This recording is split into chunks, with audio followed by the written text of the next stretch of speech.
Olá, pessoal, sejam muito bem-vindos a mais uma aula do Vivendo as Escrituras. Vivendo as Escrituras. É uma alegria receber vocês mais uma vez. A nossa aula de hoje será sobre os 5 pontos do calvinismo. Quero cumprimentar aqui os membros da comunidade que estão me seguindo aqui pelo link exclusivo para aqueles que fazem parte da comunidade Vivendo as Escrituras. E lembrar para vocês como é que funciona essas lives, essas aulas ao vivo de terça-feira. Eu, durante 30 minutos, mais ou menos, 35 minutos, estarei aqui no Instagram, no público aberto, para quem quiser assistir, quem quiser participar, falando a respeito dos 5 pontos do calvinismo, e depois mais uma meia horinha aqui, agora na comunidade, Vivendo as Escrituras, para um período de perguntas e respostas e um aprofundamento do tema conforme for necessário. Então, a aula de hoje vai ser sobre os 5 pontos do calvinismo, e isso aí é resultado da aula da semana passada, que eu falei sobre os 5 solas da reforma, e acabei mencionando os 5 pontos do calvinismo. Muita gente não sabia qual era a diferença, o que é um, o que é o outro, e aí nós resolvemos, então resolvemos falar a respeito desse assunto, para que fique tudo muito claro para você. Aproveitando, então, nós temos um curso, eu tenho um curso dentro da minha comunidade, Vivendo as Escrituras, o título é Fundamentos da Fé da Reforma, onde eu faço uma análise e uma exposição dos principais pontos doutrinários da teologia a partir do entendimento reformado, que nós entendemos que é o melhor sistema, a melhor leitura que se pode fazer da Bíblia, mediante os princípios da reforma protestante.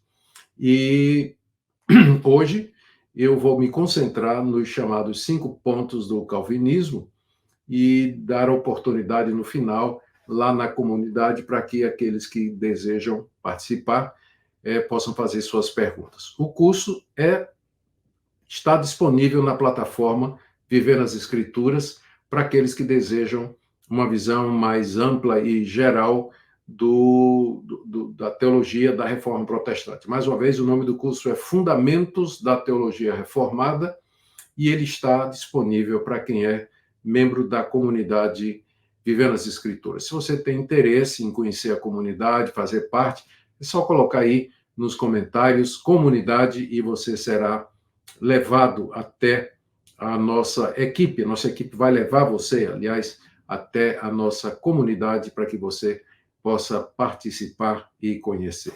Tá bom? Então, hoje vamos falar a respeito dos famosos 5 pontos do calvinismo. E eu tenho algumas observações iniciais. A primeira delas pode soar como uma surpresa para vários de vocês, não foi Calvino quem elaborou os 5 pontos do calvinismo. Sabia disso? Pois é, não foi ele. E foi elaborado, na verdade, os 5 pontos tomaram essa forma. Claro que Calvino concordaria com todos esses 5 pontos, mas eles só tomaram essa forma cerca de 150, 200 anos depois da Reforma Protestante. E eu vou explicar por quê. Então, esse é o primeiro ponto, né? Segundo, que quem escolheu que fossem 5 não foram os calvinistas, mas os arminianos. Foram os arminianos que começaram com o número 5. E os calvinistas, eles responderam nos termos em que eles foram, por assim dizer, desafiados, né? Desafiados. E outra coisa que talvez muita gente não saiba é que os 5 pontos do calvinismo, eles deram, em inglês, origem a um acrônimo, um acróstico, TULIP, não é isso? Que em inglês é T, Total Deprivation, Unconditional Election, que é o U, Limited as Sacrifice or Expiation, ou seja, sacrifício limitado, Inconditional Grace, graça incondicional ou Irresistible Grace, e P de Perseverance of the Saints. Então, é o acróstico TULIP, ou a tulipa. Por isso que a gente diz que a tulipa é a flor dos calvinistas, não é? Porque cada letra dá início a um dos 5 pontos: depravação total, a eleição incondicional, expiação limitada, chamada irresistível e perseverança final de todos os santos. Então, é sobre isso que nós queremos falar nessa noite. Eu espero que todos vocês aproveitem bastante. Então, vamos começar falando um pouquinho a respeito desse acróstico. Esses 5 pontos, eles são uma sequência lógica, eles estão conectados um ao outro, e se um cair, os outros caem também. Eles são muito bem elaborados e eles foram feitos em resposta a uma situação histórica, que eu vou descrever, e que permaneceu até o dia de hoje como sendo a expressão mais clara da soteriologia calvinista. Quando a gente fala dos 5 pontos do calvinismo, eu quero dizer que o calvinismo é muito mais do que esses 5 pontos.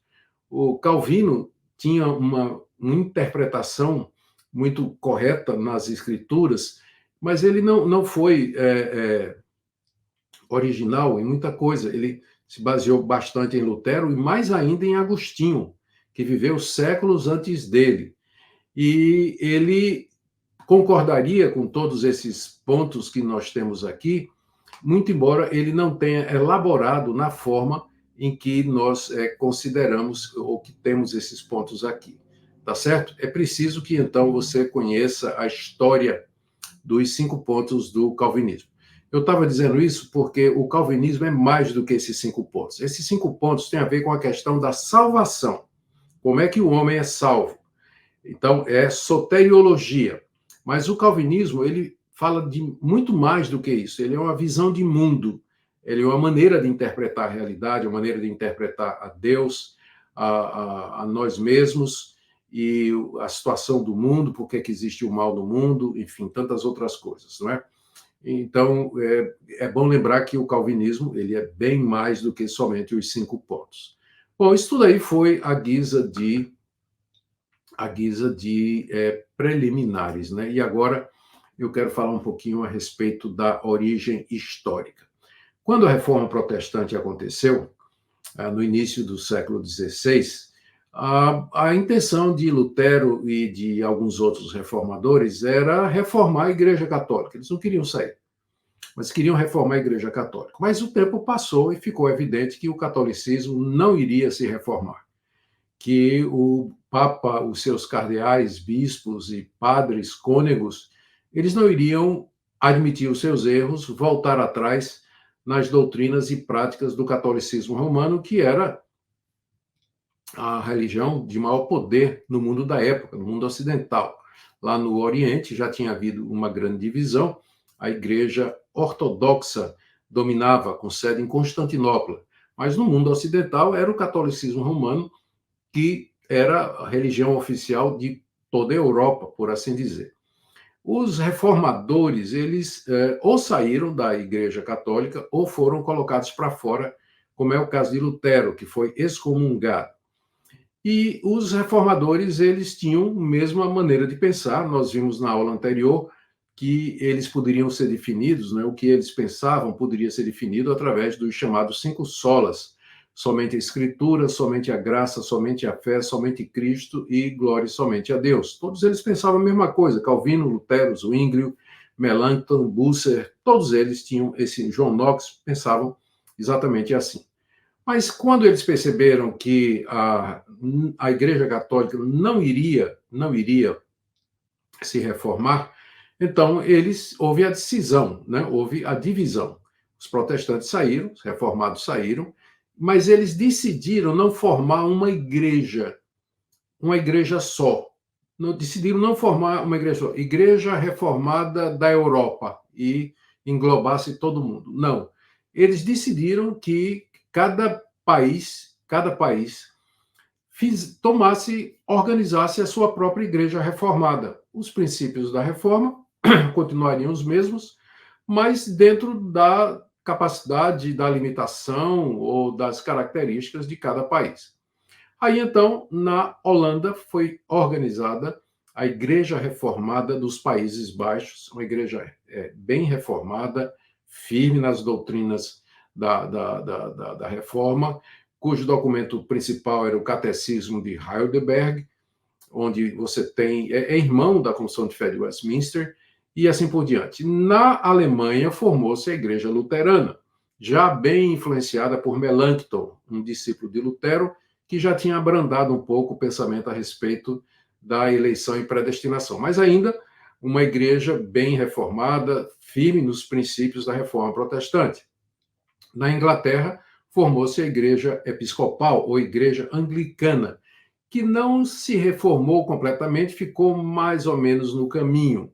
Lá na Escócia, a Igreja Presbiteriana, ela surge e ela, então, passa a ser a igreja mais importante lá da Escócia, embora sempre em conflito com o catolicismo romano. Então, entenda, algumas décadas depois da Reforma Protestante, havia nos países da Europa igrejas reformadas de acordo com cada país, divergindo em alguns pontos secundários, mas todas elas reformadas, todas elas dizendo basicamente as mesmas coisas, que são aqueles 5 solas, né, que nós falamos na aula anterior. Então, agora vamos focar particularmente na Holanda, porque é ali que começa a questão dos 5 pontos do calvinismo. Lá na Holanda, predominava a Igreja Reformada dos Países Baixos, que era o nome que inicialmente foi dado à Holanda, né, que foi uma república de pequenas nações que se reuniram e chamaram de Países Baixos porque, eu entendo, está abaixo do nível do mar, não é? A Holanda é conhecida por isso, que é um país inteiro plano abaixo do nível do mar. E que por isso que os holandeses são craques na navegação, eles aprenderam na hidráulica, na engenharia de águas, eles aprenderam a tem que lidar com água desde cedo, né? Muita água. Bom, lá na universidade a universidade principal da Igreja Reformada, da Igreja Reformada Holandesa, havia, se não me engano, era Leiden, havia um professor de teologia chamado Jacobus Arminius. E ele era da Igreja Reformada. Mas ele começou a ter alguns questionamentos com relação à doutrina da eleição, da predestinação, da soberania de Deus na escolha, a questão do livre-arbítrio, ou seja, todos aqueles pontos relacionados com a salvação do ser humano, o Jacobus Arminius ele começou a questionar. Mas ele mesmo, durante o tempo em que ele foi professor na Universidade de Teologia Holandesa, ele não se pronunciou, ele não fez nenhum movimento, publicou algumas coisas que os seus discípulos deram, então, divulgação. Então, em 1610, portanto, aí quase 100 anos depois da Reforma Protestante, em 1610, os discípulos de Armínio, depois da morte dele, elaboraram um documento que eles apresentaram ao Estado da Holanda, porque a igreja e o Estado eram unidos nessa época, como era na Alemanha, como era lá na Escócia, como era lá na Inglaterra e assim por diante. Então, eles apresentaram um documento chamado Remonstrância. Remonstrância, daí o nome deles serem os remonstrantes. Os remonstrantes foram discípulos de Jacobus Arminius, que apresentaram uma remonstrância ao Estado da Holanda em 1610 com os seguintes pontos no documento. Primeiro, eles queriam que a Igreja Reformada Holandesa revisse esses pontos, abandonasse o pensamento calvinista e adotasse o pensamento de Jacobus Arminius. Ou seja, primeiro, o pecado não havia incapacitado o livre-arbítrio. Ou seja, o homem foi tocado pelo pecado, ele foi manchado pelo pecado, o pecado, de fato, o tocou, mas ele podia, com a graça preveniente, escolher entre o bem e o mal e tomar decisões, de forma que a questão da salvação era do homem, era uma decisão do homem, auxiliado pela chamada graça preveniente. Graça preveniente. Então, o pecado não teria de tal maneira afetado o ser humano a ponto de que ele não pudesse mais, com a ajuda de Deus, fazer uma escolha a respeito da salvação. O segundo ponto que foi proposto pelos remonstrantes é que eles não negaram a eleição e a predestinação, porque está na Bíblia, não tem como negar.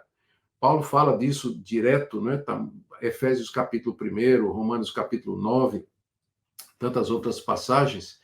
Então, mas os remonstrantes, eles disseram que, sim, tem predestinação, tem eleição, mas ela é baseada na presciência de Deus. Ou seja, Deus viu de antemão quem haveria de, usando o seu arbítrio, uma vez que não foi tão, uma vez que foi manchado, né, foi tocado, prejudicado pela queda, mas não a ponto de não poder existir mais, quem usasse aquele arbítrio para escolher a salvação. Isso Deus anteviu e Deus predestinou aqueles que Deus, de antemão, soube, na sua presciência, que haveria de aceitar a Jesus como seu Senhor e como seu Salvador. Então, o pecado não incapacita o livre-arbítrio de maneira radical e final, definitiva. Segundo, portanto, a eleição é baseada na presciência de Deus. Isso aqui são os pontos da remonstrância, né? Terceiro, Cristo morreu por todos os homens. Morreu por todos os homens. Portanto, não morreu especificamente por alguns. Ele morreu por todos os homens para que aqueles que crescem pudessem ser salvos dos seus pecados. Portanto, na cruz do Calvário, Cristo não estava realmente pagando o pecado de alguém, mas estava abrindo a oportunidade, a possibilidade para que pecadores pudessem se arrepender e crer. E depois, o próximo ponto que eles trouxeram na remonstrância foi que o chamado do Espírito Santo pode ser resistido.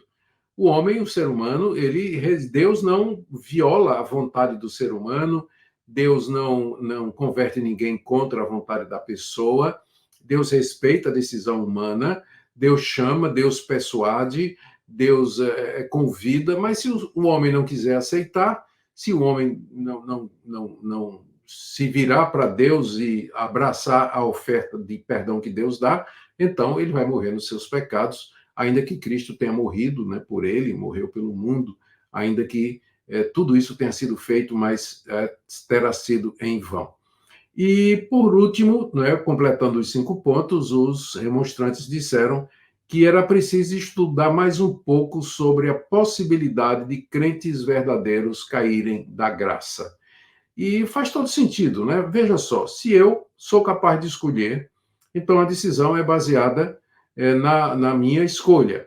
Então, Deus não pode, se eu sou capaz, né, Deus não pode interferir na minha escolha. Por isso, a predestinação não é com base na soberania de Deus, mas com base na presciência de Deus, daquilo que ele anteviu que haveria de acontecer. Cristo, então, teria morrido pelo mundo, né? O sacrifício de Cristo é universal, para dar oportunidade a que todos os homens, quem quiser se arrepender e crer, faça isso e tenha perdão. A oferta do evangelho é feita a todos, mas o homem pode resistir. Aqueles que crerem usando o seu arbítrio, esses serão salvos. E existe a possibilidade de que, da mesma forma como o homem é responsável por aceitar a salvação oferecida em Cristo Jesus, ele pode também desaceitar.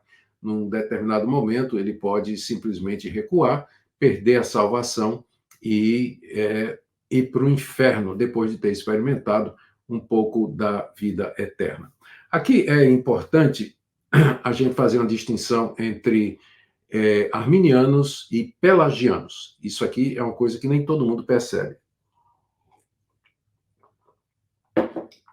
Vou começar, antes de falar dessa diferença importante, eu queria mandar um abraço aqui para Leodinan Branco.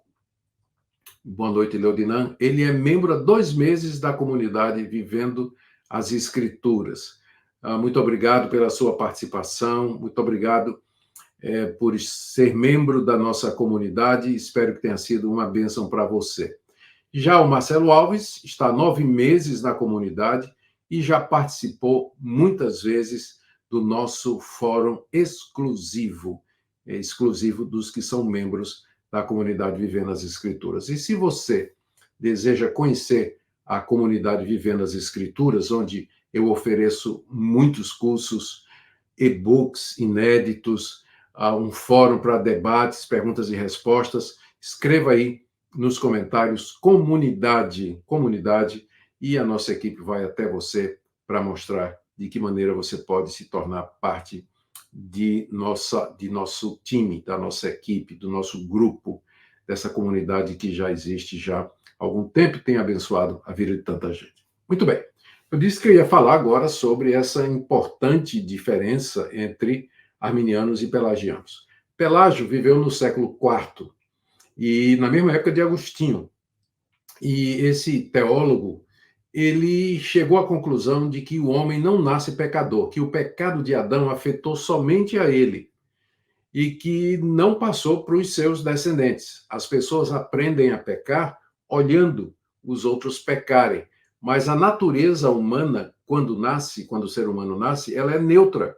É como se fosse uma tábula rasa, como é o termo que se usa, e que o homem não é inclinado nem para o bem nem para o mal. Ele toma suas próprias decisões.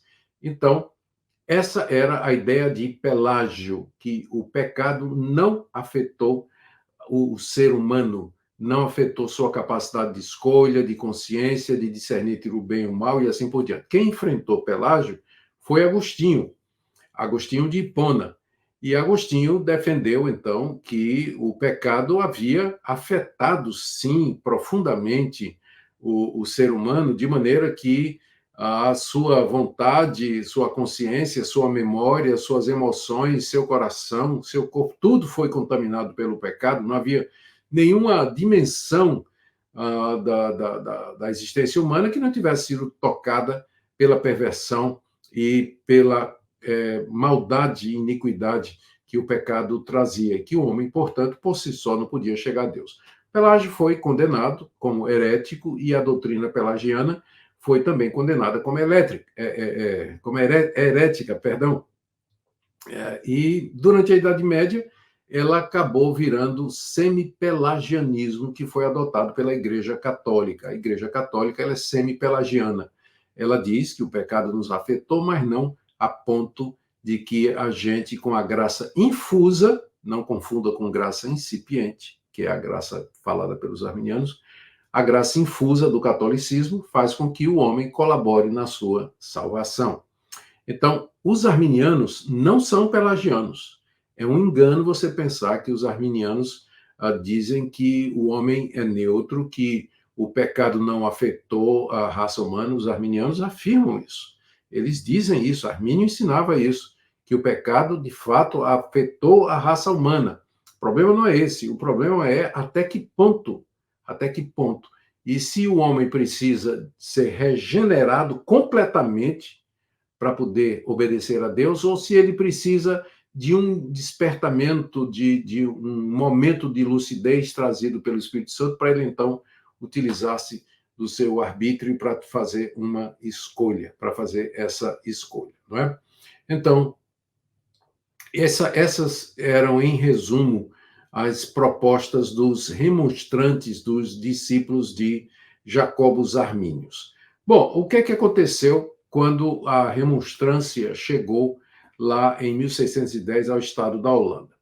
Bom, a Holanda convocou um sínodo nacional em 1618, portanto, aí 8 anos depois, para se reunir na cidade de Dort, uma cidade lá da Holanda, a fim de examinar os pontos de vista de Armínio, na verdade, dos seus discípulos, né, mas era de Armínio, à luz das Escrituras. E essa convocação foi feita pelos Estados Gerais da Holanda para o dia 13 de novembro de 1618. É o famoso Sínodo de Dort. Dort é o nome da cidade.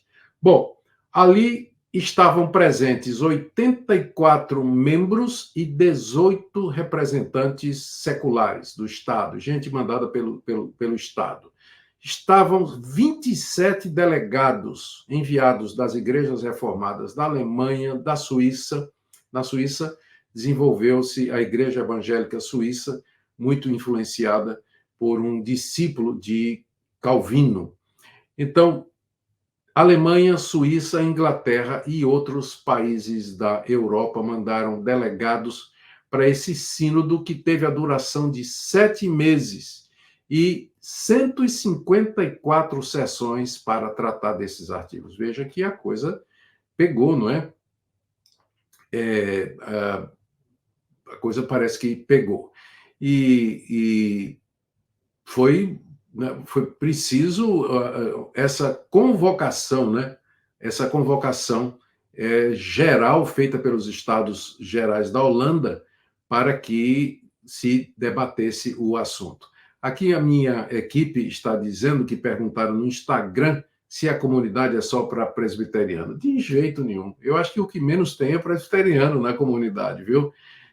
Então, esclarecendo, né, para todos, quem quiser participar da comunidade, você pode vir de qualquer igreja evangélica, não vir de nenhuma igreja evangélica, pode vir do catolicismo romano, de onde você quiser, você é bem-vindo para participar da nossa comunidade. É só escrever aí comunidade e nós teremos prazer em receber, ir até você e mostrar como funciona a nossa comunidade. Então, foi isso que aconteceu. O Sínodo de Dort se reuniu para discutir a remonstrância. E depois de 7 meses de duração discutindo, finalmente o Sínodo de Dort veio com uma resposta. E a resposta foi na forma da pergunta. Os remonstrantes propuseram 5 pontos ao Estado-Geral da Holanda, os 5 pontos do arminianismo. E o Sínodo de Dort respondeu com os 5 pontos. Respondeu os 5 pontos com respostas que eram baseadas no pensamento da Reforma Protestante, mais especificamente no pensamento de João Calvino. Ou seja, primeiro, a depravação é total. Primeiro ponto, primeira resposta, o pecado afetou o ser humano totalmente e ele é incapaz por ele mesmo de querer a Deus, buscar a Deus e decidir sobre Deus. Depravação total. Segundo, a eleição, portanto, é incondicional, não foi baseada na presciência de Deus, porque se Deus fosse esperar ver quem iria se converter para predestinar essa pessoa para a salvação, ninguém seria salvo. Então, a eleição é incondicional. Terceiro ponto, expiação limitada. Cristo morreu, na verdade, pelos seus eleitos. Morreu pelos eleitos e na cruz ele, de fato, salva pecadores. Ele não morreu pelo mundo para dar oportunidade para quem quiser. Ele morreu para salvar pecadores na cruz do Calvário. Morreu por aqueles que, na eternidade, foram eleitos por Deus para a salvação. A chamada do Espírito Santo é irresistível. O pecador pode resistir durante algum tempo, mas no tempo aprazado por Deus, no tempo certo, o Espírito Santo vai, de tal maneira, atuar, vai regenerar o coração do pecador, de tal forma que o pecador, de livre e espontânea vontade, ele virá para a Cristo, de livre e espontânea vontade, sem ser forçado a isso aí. E, portanto, ele vai perseverar até o fim. Ele não vai cair da graça, ele não vai perder a salvação, porque se Cristo morreu por ele, se ele foi eleito por Deus, se o Espírito Santo o chamou irresistivelmente e o selou com o selo do Espírito, então essa pessoa não pode se perder. Salvação não se perde, ela é um dom de Deus e os dons de Deus são irrevogáveis. E aí, então, o arminianismo foi considerado como sendo antibíblico, que o pensamento, aqueles pontos não estavam de acordo com a Escritura, portanto, a remonstrância foi rejeitada, foi rebatida e rejeitada, e os remonstrantes eles foram disciplinados e a igreja adotou os 5 pontos do calvinismo como sendo a resposta para a questão da soteriologia, de que maneira nós podemos ser salvos. Então, vamos ver rapidamente aqui, porque eu gastei já muito tempo aqui falando sobre a história, né? Vamos ver aqui cada um desses pontos, a argumentação que foi usada no Sínodo de Dort para a questão, respondendo aos desejos ou as propostas, né, dos remonstrantes. Então, com relação à extensão do pecado, o primeiro ponto do calvinismo foi depravação total, ou seja, o pecado de Adão afetou a ele e a sua descendência. É o que nós chamamos de pecado original. E atingiu de maneira total. Quando a gente fala de depravação total, nós não estamos dizendo que todo mundo é tão depravado quanto é possível ser. Total aqui é a totalidade das nossas virtudes, capacidades, aquilo que nós somos. Então, não há nenhuma área da nossa existência que não tenha sido tocada pelo pecado, que não tenha sido tocada pelo pecado. Então, é nesse sentido que é depravação total. Por isso, o homem é incapaz de entender as coisas de Deus e de decidir-se pelas coisas de Deus. Ele perdeu totalmente o poder da vontade das coisas referentes à salvação. Agora, o homem continua um livre agente, isso aqui é responsável, ou seja, ele quando faz uma coisa, ele faz porque quer. Quando o homem peca, ele peca porque quer. É nesse sentido que ele é um livre agente, livre agente. O seu arbítrio não existe mais, não é mais livre. O arbítrio existe, mas não é mais livre, porque foi manchado pelo pecado. Mas quando ele toma uma decisão, ele toma de acordo com aquilo que ele deseja. E, portanto, ele é um ser moral responsável pelos seus atos, e é por isso que Deus vai levá-lo a julgamento. Então, primeiro ponto, depravação total, significa que todos nós fomos afetados completamente pelo pecado, embora continuemos como não temos mais livre-arbítrio, nós temos arbítrio, mas ele não é livre. E isso significa que quando eu arbitro alguma coisa, quando eu decido alguma coisa, eu faço de livre e espontânea vontade, eu sou um livre agente. O segundo ponto é eleição incondicional. Ou seja, Deus na eternidade, elegeu para salvação aqueles que ele quis. A escolha não foi baseada em qualquer coisa da criatura, como obras, ou nem na presciência de Deus, Deus teria visto quem teria fé. E não, Deus escolheu soberanamente, graciosamente, de acordo com critérios que ele reservou para ele somente. E Deus não somente elegeu e predestinou soberanamente aqueles que ele quis, de entre a raça humana, Deus não está tirando o direito de ninguém, por sinal, né? Todos pecaram, carecem da glória de Deus, todo mundo merece a condenação. Se Deus salva uns e não salva outros, Deus não está sendo injusto. Estaria sendo injusto se todo mundo merecesse a salvação e Deus não desse a salvação a quem merece. Aí ele seria injusto. Como ninguém merece, Deus salva quem ele quer e, portanto, não existe aí nenhuma injustiça da parte de Deus.